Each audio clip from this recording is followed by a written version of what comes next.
Shri A G George, ഇന്നിപ്പോൾ KTUVC നിയമനവുമായി ബന്ധപ്പെട്ട് സുപ്രധാനമായിട്ടുള്ളൊരു ഒരു നിരീക്ഷണമാണ് കോടതിയുടെ ഭാഗത്തു നിന്നും ഉണ്ടായിരിക്കുന്നത്. കോടതി അക്കാര്യത്തിൽ ഏതാണ്ട് സർക്കാർ അനുകൂലമായിട്ടുള്ളൊരു നിലപാട് തന്നെയല്ലേ ഇന്നിപ്പോൾ ഉണ്ടായിരിക്കുന്നത്?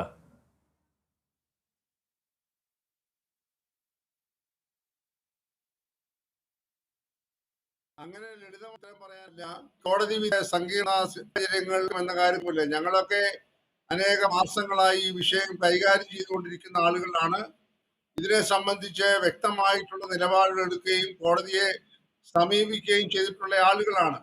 ഇപ്പൊ ഇന്ന് പുറപ്പെടുവിച്ചിരിക്കുന്ന വിധിയിൽ ചില പ്രധാനമായ സങ്കീർണതകൾ എന്ന് പറയുന്നത്, ഇവിടെ 2018 UGC പുറപ്പെടുവിച്ചതായിട്ടുള്ള ചില മാർഗനിർദ്ദേശങ്ങളുണ്ട്.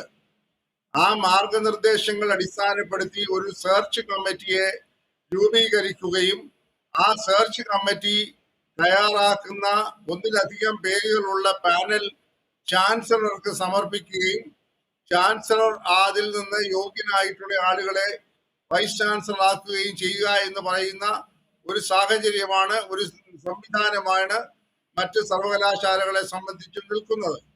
ഇവിടെ ഒരു സംഘർഷം ഉണ്ടാകുന്നത് UGCയുടെ മാർഗനിർദ്ദേശങ്ങൾ ഒരു ഭാഗത്ത്, എന്നാൽ ബന്ധപ്പെട്ട സർവകലാശാലകളുടെ ആക്ട് അല്ലെങ്കിൽ നിയമങ്ങൾ മറുഭാഗത്ത്.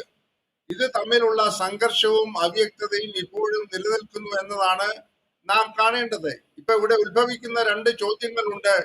ബഹുമാനപ്പെട്ട ഹൈക്കോടതി പുറപ്പെടുവിച്ച ഉത്തരവനുസരിച്ച് സർക്കാരിന് മുന്നോട്ട് പോകാമെന്ന് പറയുന്ന ഒരു വളരെ ഋജുവായിട്ടുള്ള ഉത്തരവ് കൊണ്ട് പ്രശ്നം പരിഹരിക്കപ്പെടുന്നില്ല.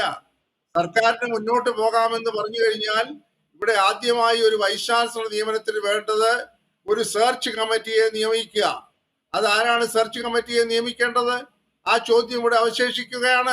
ഒരു നിമിഷം തുടരണം. ഇപ്പോൾ ജ്യോതികുമാർ ചാമക്കാല ഇപ്പോൾ നമ്മോടൊപ്പം ഉണ്ട്. ശ്രീ ജ്യോതികുമാർ ചാമക്കാല, ഇന്നിപ്പോൾ ഈ KTUVC നിയമനവുമായി ബന്ധപ്പെട്ട് ഉണ്ടായിട്ടുള്ളൊരു സുപ്രധാന വിധി ഉണ്ടായിട്ടുണ്ടല്ലോ. വിധി എന്ന അതിനെ അന്തിമവിധിയായിട്ട് നമുക്ക് കണക്കാക്കാൻ കഴിയില്ല. ഇപ്പോൾ ഉണ്ടായിരിക്കുന്ന കോടതിയുടെ ഒരു നിരീക്ഷണം, അതിനെ എങ്ങനെയാണ് വിലയിരുത്താൻ കഴിയുക?